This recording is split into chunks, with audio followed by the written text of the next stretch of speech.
తెలంగాణంలోని మేడారం అడవుల్లో ప్రకృతి మధ్యలో జీవించిన కోయ గిరిజనుల కథ ఇది. ధైర్యానికి ప్రతీకగా నిలిచిన సమ్మక్క సారక్క కథ. తెలంగాణలోని మేడారం అడవుల్లో కోయ గిరిజనులు సంతోషంగా జీవించేవారు. అది ఏమి వెలుగు!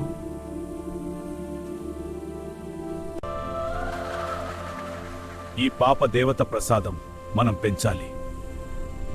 ఈ పాప పేరు సమ్మక్క.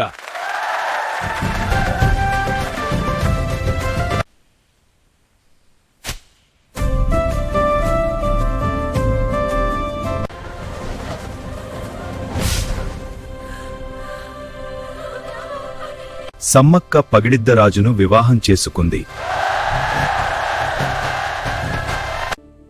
నా బిడ్డ పేరు సారక్క. నువ్వు ప్రజల కోసం పోరాడాలి. అర్థమైంది అమ్మా. రాజుకు పన్ను ఇవ్వండి.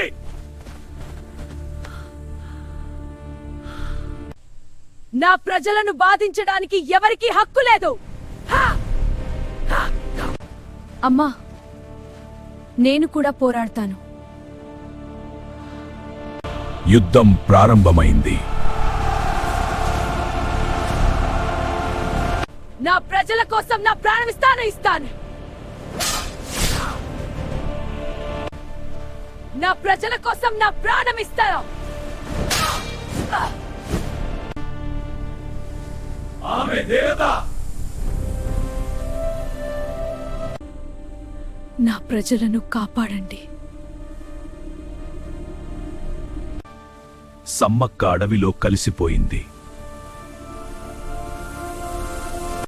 సమ్మక్క సారక్క దేవతలు.